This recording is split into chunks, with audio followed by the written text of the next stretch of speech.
Welcome, everyone, to the Club Excellence Series. We have been covering the moments of truth over the last several months, and it is my great pleasure to present to you past District Director Sharon Mercado, DTM, who will be working with us on Pillar 5, Membership Strength. So, please welcome Sharon Mercado, DTM, sharing with us about membership strength. Sharon, the floor is yours. Thank you, Jim. Welcome, everyone. As Jim said, tonight we'll be talking about Pillar 5, membership strength. For tonight's meeting, I'd like to focus in 3 areas: why membership strength matters, tools to grow and retain your members, and tools to help you spread the word about Toastmasters and your clubs.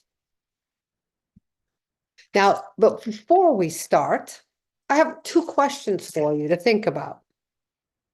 Do you remember why you came to your first meeting and why you joined the club?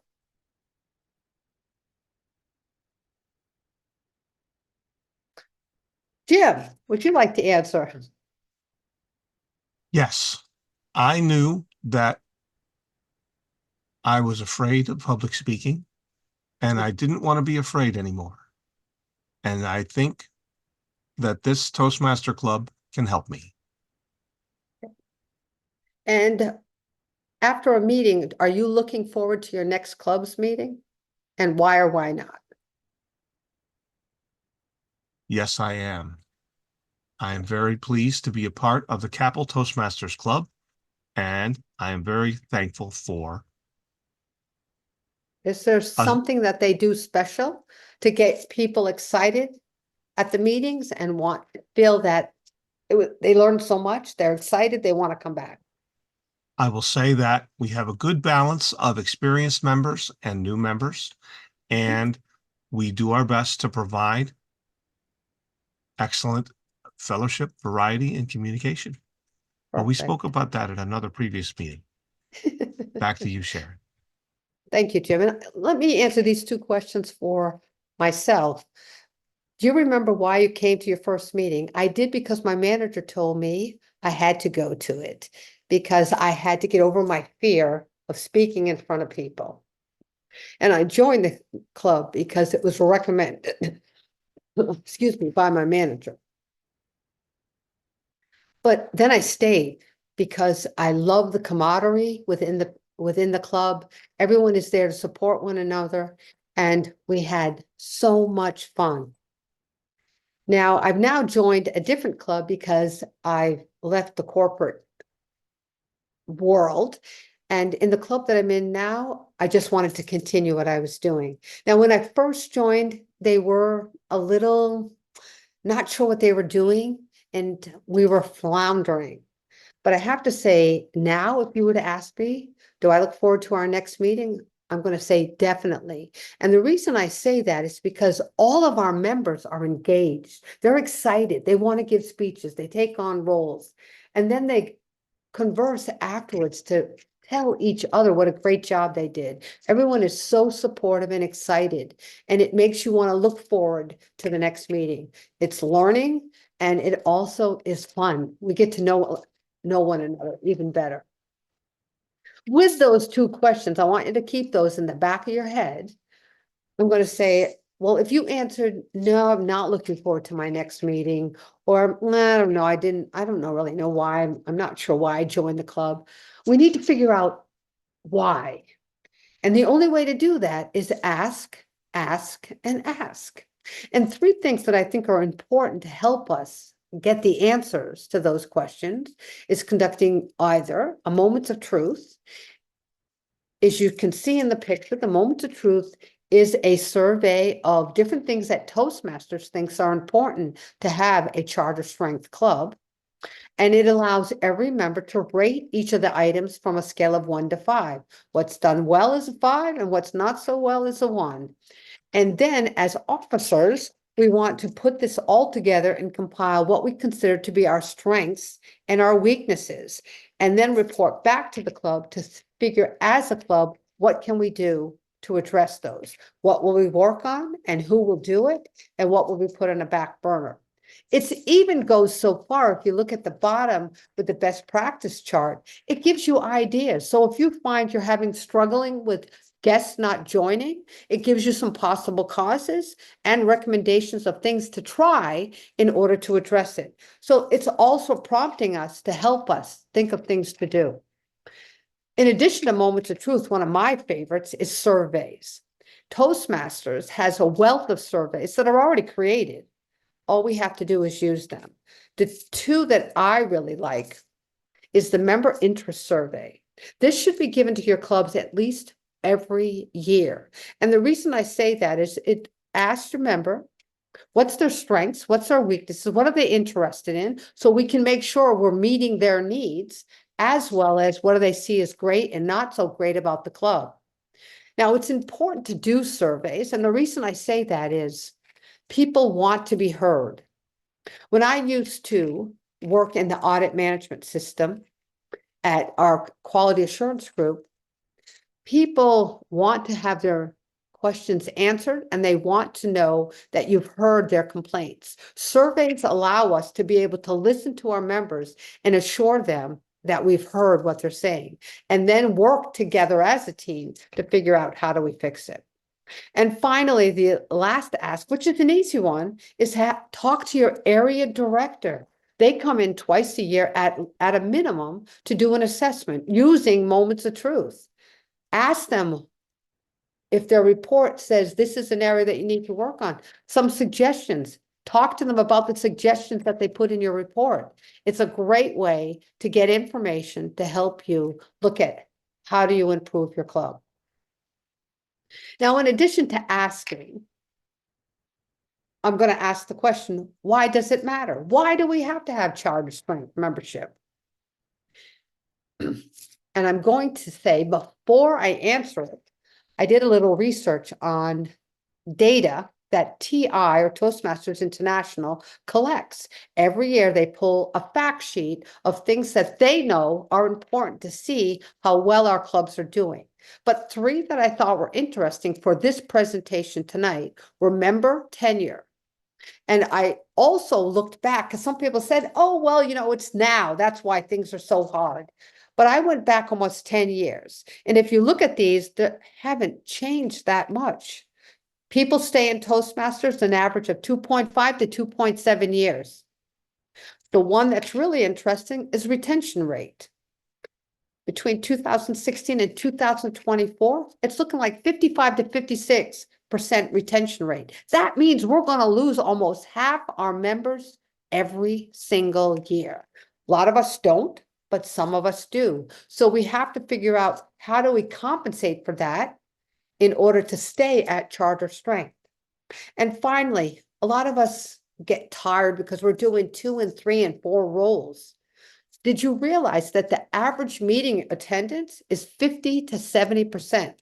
With charter strength, you have 20 members. That still means you're only going to have 10 to 14 members. Now, if you have a club that only has 8, you're talking 4 to 6 members. How do you run a meeting without people having to take on multiple roles? A lot of this information is interesting to help us see what we need to do in order to build the membership of our club. Now I'm going to ask the question, why does it matter? And I'm going to give you 3 reasons why I think charter strength matters. First, and most important, based on that data we just saw, you have to have a sufficient number to put on a good show. You want to have fun. You want to have laughter. You want to be able to do things and get things done that I, as a member, am working on my goals. If we don't have charter strength, as we can see with how many people attend, we may not be able to do that. And then as well, the more members we have, the more diverse the background, different work experience, different life experience, all give opportunity for feedback to help us look at how do we make a better club. And then if you have a lot of members, and think about a night where you had a lot of members, didn't you see that magic, that excitement? People were so engaged. They were so excited with the meeting. excess or 20 charter members, you have increased engagement. People are excited. They want to do things. They want to help out. They want to give speeches. And if you have engagement, you also have achievements, which means people are learning and getting things out of Toastmasters. They're finding those benefits of being in Toastmasters. And it's a double win because not only are they going to stay, they're going to tell people and help to bring new members in. 3 great reasons why charter strength is important. Now let's take a look at some of the tools that we can use to help grow our membership and retain membership. And we're going to talk about 3 of those.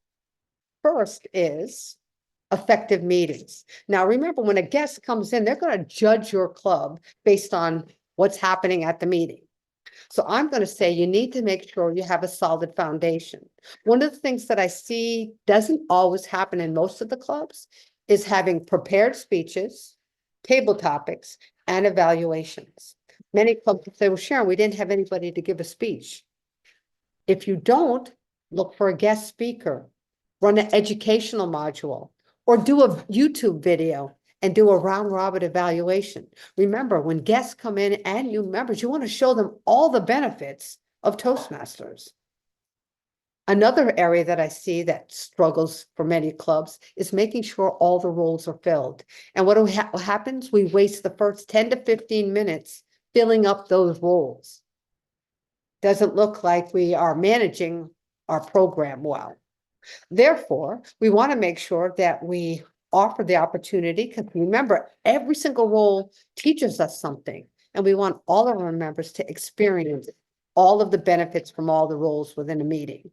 As well, we want to make sure that we're giving opportunity for every member to try every single role.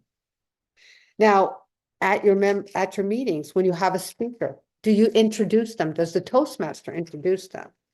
Now, some people go, oh, the speaker can just introduce themselves, or we don't really need to know that. We're just going to introduce their name and the title of their speech. But think about it from a guest perspective and a new member, you want to give an intro. Why is that? Because you allow the audience to understand the purpose of the speech, what the person is going to speak about, and a little bit about the speaker. What is that doing? Engagement, magic, and building relationships. And finally, when you have your meetings, do you regularly include a business section where you provide information to your members about what's happening in the club, where the issues are in the club, if there's something with the budget or there's an event that's coming up, to make sure that the club works together? Important that you keep your members informed. Now, in addition to a solid foundation, what's something else we need to do? Add a little fun, some creativity, like meeting themes. One of my favorite is costume parties. At Halloween this past year, we dressed up in costumes, and when they came in, each member was given a little pumpkin, and there was buckets of candy all around the room. And during our break, they were able to go around and trick or treat to fill their little pumpkin. In addition to themes, they don't have to be as fun. They can also be something that's interesting that they're going to learn from. All kinds of things that make it change. Even changing the setup of the room when they walk in, they're surprised that they're in it's a different setup. All makes it interesting. Adding unique roles. I've heard of Quizmaster, where at the end of the meeting, the person asks questions in regarding to things that were said throughout the meeting to see how well we're active listening. Thought of the day, Joke Master, Toastmaster Minute, talking about the magazine and an article. They have 1 to 2 minutes to explain something about an overview of a magazine article to get people excited to go look at the magazine. All different kind of things you can try. Be creative. As long as you have your solid foundation, make it fun so that everyone is engaged and wants to come back to see what's going to happen next time. And then finally, meeting management. This is critical. Make sure you begin and end your meetings on time. I've been at meetings where it's supposed to end at 8:30 and we're still there and it's 10:09. Remember, people's time is valuable. And if we honor their time by starting and ending on time, they're going to keep coming back. I've seen meetings where we don't have handouts. Create a handout of the agenda and hand it out so that people can follow along, see who's doing what, know what's happening.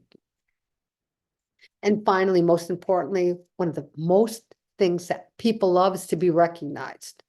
So recognize your members at the club meetings. Achievements, whether it is they did finish the level, they got a promotion, their wife had a baby, anything that makes people feel special. Think of ways to recognize your members. Bottom line is, as a group, we work together to make our club special and have fun as we are learning. Now, in addition, we got our guests to come. They're excited about the meeting and they want to join. 3 things we also need to think about is setting our members up for success. And here are 3 things I think are important. Assigning mentors. I've heard people say to me, Sharon, we don't really need mentors. What's the big deal? Or we don't have anybody to be a mentor. But mentors are important because it's a learning for not only the mentor, the mentee, and the club. And why is that? Well, the mentee, it's a given. You're giving them support. You're helping them work on their goals to achieve why they joined Toastmasters. For a mentor, people say, yeah, what do I get out of it? You increase your leadership skills, you build your network, and you may even learn something from a different perspective from the mentee. And if you're experienced as a mentor, doesn't mean you have to have all the answers. It's all just being support for the mentee. You can always call TI or ask your area director if you're not sure. But it's giving support, which is what is most important to the mentee. And then if the mentors are happy and the mentees are happy, guess what? Your club is going to win because people are going to stay and people are going to tell others to grow membership. In addition to mentors, how much do we help our new members? Again, as I talked about earlier, with an audit management system that we update every 3 years when I was in quality assurance, people take training and they do procedures, but it's the tip of the iceberg. They don't really know what they're doing. So to set people up for success, we have to help them understand what they have to do. So after you give them information, do you follow up to have a one-on-one with them and or a group meeting where they can ask questions? You can demo the club website, or you can demo Toastmasters International to show them how to get into base camp, how to select a path, setting them up for success. As well, did you assign them a mentor? Have you made sure that they're meeting with their mentor to understand what's going on and that they're happy, that they're working on their goals? And again, remember we talked about tenure is about 2.7 years. Also, let them know about all the other opportunities there are on Toastmasters beyond just doing speeches. There's leadership roles, club officers, as well as district roles, committees in the district that they can work on, and as well at international level, region advisors. There's also international directors, or even being the next international president. Many opportunities to grow your skills in communication and leadership. And finally, a lot of people are like, I don't know about goals. But did you know only 3% of the population has goals, and only 1% of the population writes their goals down? According to a survey by Dr. Gail Matthews, if you write your goals down, you're 42% more likely to achieve them. So why aren't we all writing goals in Toastmasters? We usually have to do at work. And if we have goals, we need to make sure that we have a breakdown of the actions we're going to do to achieve them. Can't just say, I want to be a better speaker. How are we going to do that? How are we going to measure it? How do we know when we've completed it? So you really have to think about your actions and your goals to be specific enough that you can measure, you can track, that you can tell when you've completed it. One of the best ways to do that is to ensure that people are filling out the new member profile, as well as having goals for the club, which, as all of you may or may not know, next year, club success plans are a requirement by Toastmasters International for the Distinguished Club Program, and those have to be completed by September 30th. In addition, The last thing that I think is important about building membership is conducting membership activities. So in our club, we conduct 2 open houses a year, and we do it as a team effort. It's not just VP of membership and VP of education and VP of PR. The whole club gets involved in the advertising, scheduling it, knowing who's going to take on what roles, helping us to find a guest speaker. So we're all in it together. Another activity is speech crafts. I haven't done one in a long time. And Jim, I know you're the expert on speech crafts, but what's nice about speech crafts is it's a great way to raise speaking skills for people that are looking to be better communicators. And then finally, one of the other members is membership building programs that are offered by Toastmasters International. They offer it at the club level and at the individual level. Let's talk a little bit more about these. Now, for open houses, I provide you a wealth of links at the bottom of the page. But the main thing we want to think about for open house is what's the purpose of it? And the main reason that we do open houses is to raise awareness of Toastmasters in the community, as well as raise awareness about our club. It's a great opportunity to be able to attract a large number of guests and put on a good show. It's not just another meeting, it's putting on a good show. We want to make this special to get people excited. Create enthusiasm. Encourage your guests to take on active roles and recognize achievements and participation. It's all about inspiring our guests to join. But an interesting thought is, do you set goals when you work on your open house? Do you say, I want to get this many guests? Because one of the articles, and I forget which one it is now, but he talked about have goals. So if you want 50 people in your room, you want to do enough marketing for 100 people. Always figure out what do you need, and then what do you want to expand on to make sure you reach your goal. In addition to open houses, Speechcraft, and I'm not going to talk a lot about this except that Speechcrafts are a blended learning program. It's to give optimal support to people that want to learn more about communication and public speaking. And it's broken into 3 parts. There's the directed learning, which is where you have an experienced Toastmaster teach the attendees about Toastmasters skills that we can learn from being in Toastmasters. In addition, you then have a follow-up or individual learning experience where people break into either groups or one-on-ones where they start to work on their project. Whatever was the topic for the meeting, they then are going to work on, and they have sort of like a mentor, but they have someone there that they can ask questions, can guide them to help them work on their project. And then, of course, in Speechcrafts, there's also online projects. They get access to Basecamp for the path they choose, so they can look at projects, look at the learning that's in Basecamp to help them as they progress along. Powerful point that I like to make about Speechcrafts is the last statement on this slide. The powerful combination of proven education and the guidance of successful public speaking makes Speechcraft a must-have for individuals and organizations looking to build skills that support communication and leadership. And then if you look in the red box on the right, what you'll see are examples of the projects that are part of Speechcraft. And if you look at the Speechcraft content overview link and open that up, you'll see there's a wealth of projects that are included in Speechcraft. And what I'm hoping that you can see by looking at this is, don't those look very familiar? We're teaching them all the benefits of Toastmasters, the building blocks of communication, choosing a topic, preparing to present. All of these are what we learn as Toastmasters, as members, and we're sharing that information to turn these attendees into members.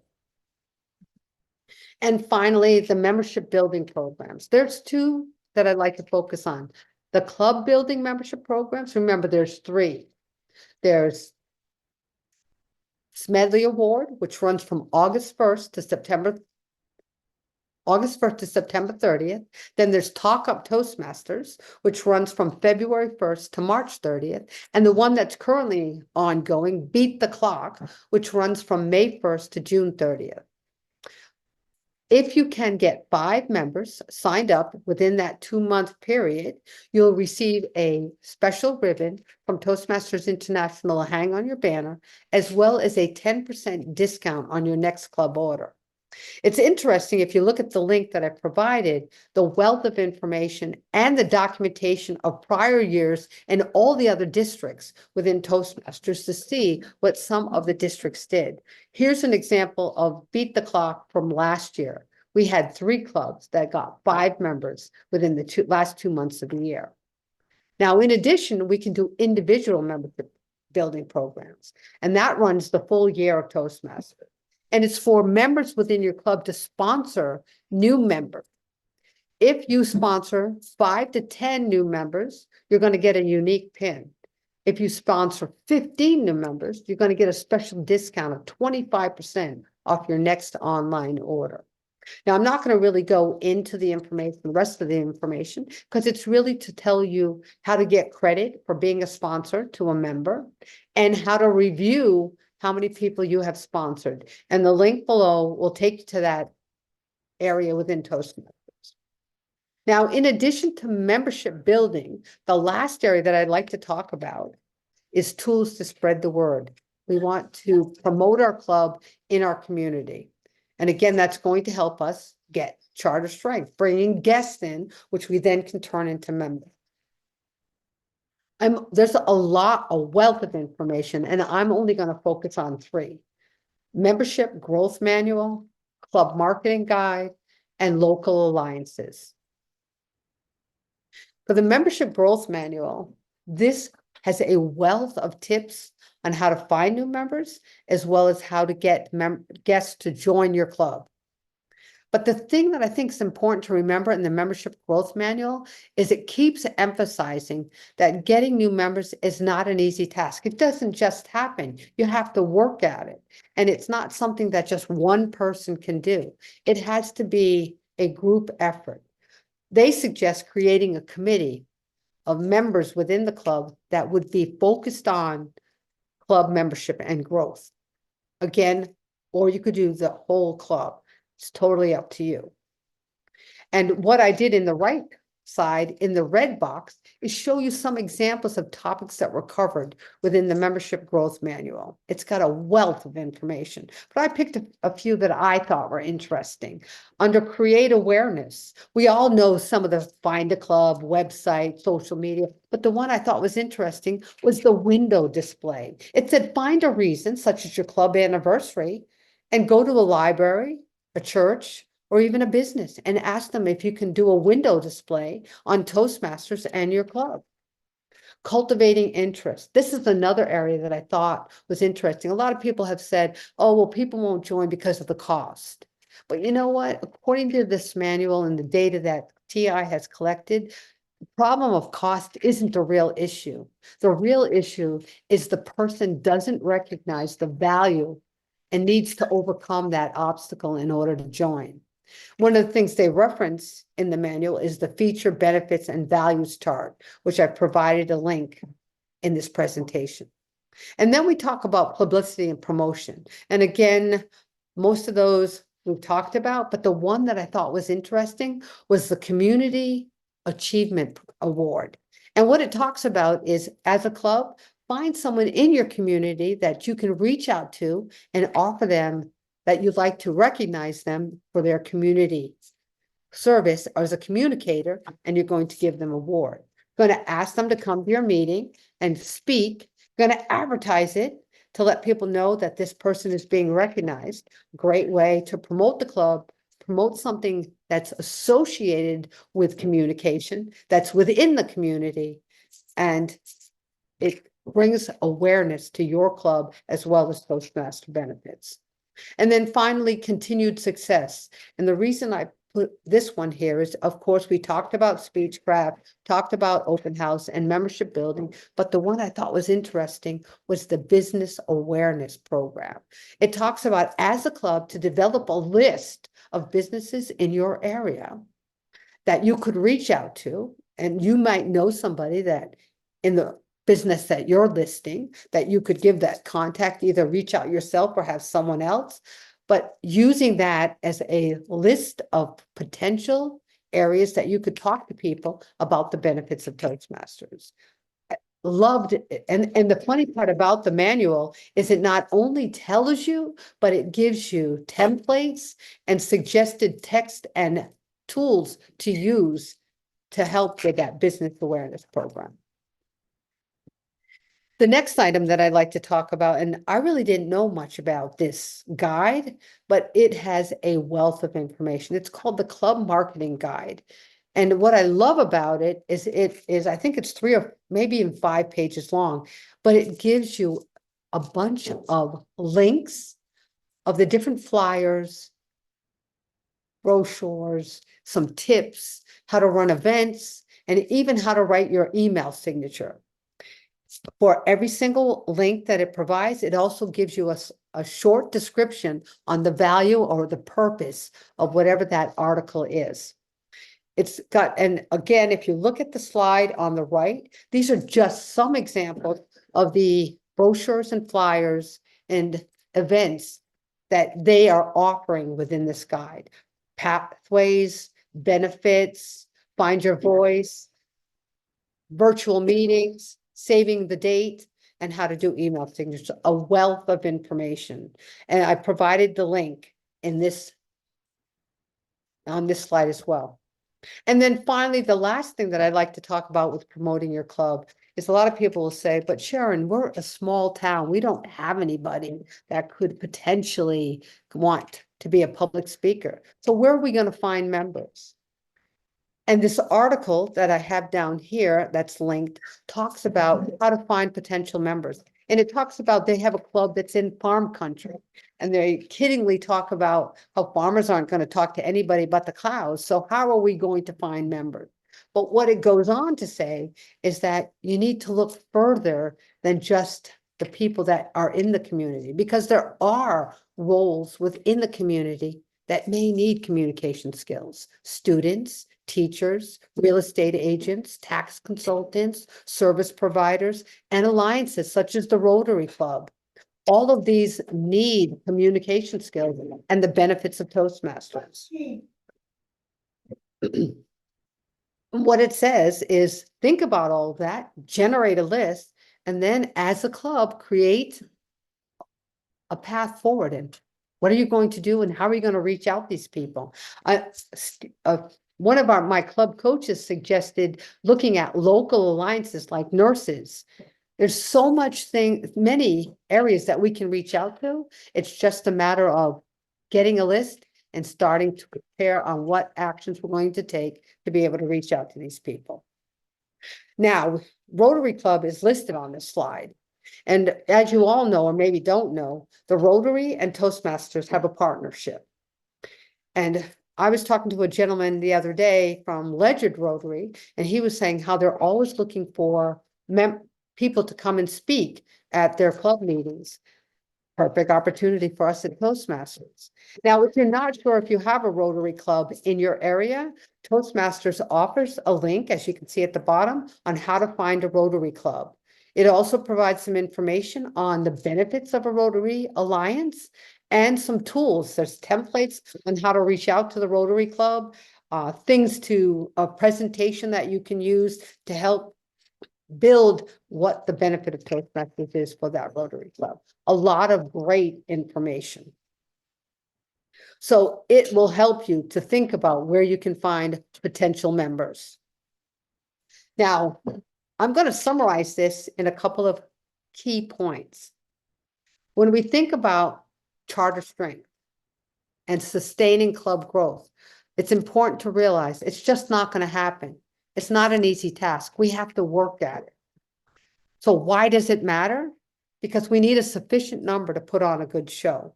It allows us to have a diverse background to support our club and help it to grow, make it engaging, have people feel like they're getting something, the benefits of Toastmasters. And by increasing engagement, you're going to have achievements. People are going to see that they're achieving their goals. They're going to get excited, keep going, and spread the word to other people that they know about how Toastmasters has helped them. Key point is that it's a collaborative and coordinated effort. It's not just your VP of membership or your VP of public relations. You have to work as a club to sustain club growth.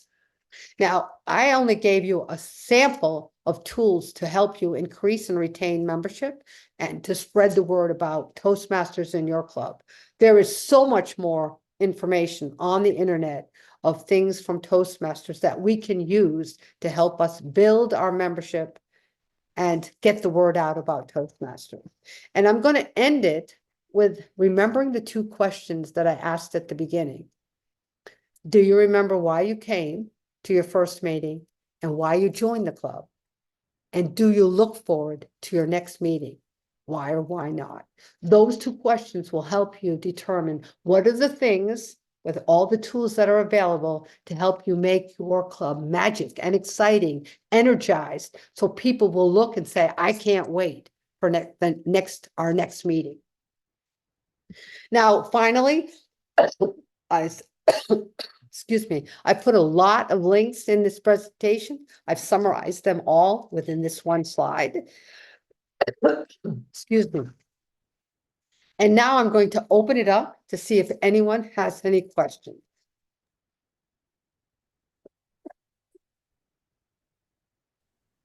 Thank you, Sharon.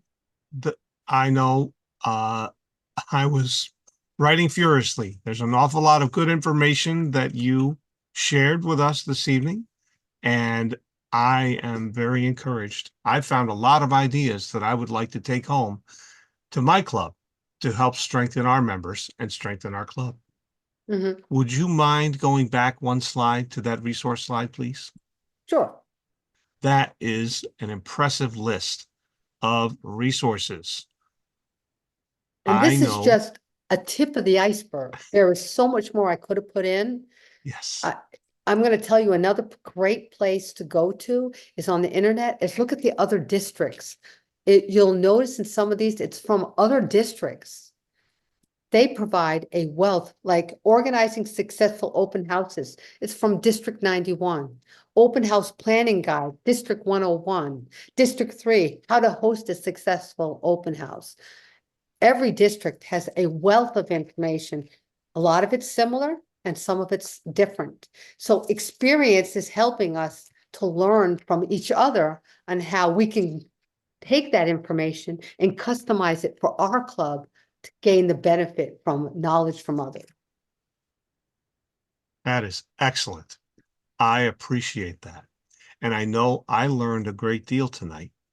You had an awful lot of excellent information. Thank you. Thank you.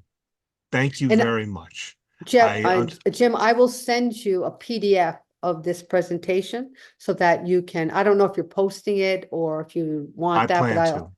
okay, so I'll Yes, send you a PDF of the final version that I finished today. we will find a way. Yes. Okay, All right. Well, I say thank you, Sharon. Thank you for this very helpful discussion of membership strength. I am very pleased to share all of this information, and I'm going to bring it home to my club, and we're going to do our best to share it with others in our Toastmasters region. great. I will take one last moment to say our District 53 conference, the annual conference, is coming up soon on May 16th and 17th at the Hilton Garden Inn in Troy, New York. Please visit d53tm.org to sign up for the District 53 conference. There will be a table topics competition on Friday night, which is open to the public, and there will be the international speech competition on Saturday afternoon, along with other excellent and engaging speakers, including Farza Chauhan, who is a district, a regional director who will come and share wisdom with us for our Toastmasters District Conference. We look forward to seeing you there. Thank you very much once again, Sharon, for sharing all of this helpful information with us. And My pleasure. I look forward to seeing you again at the district conference or at another Toastmasters event very soon. Thank you, everyone.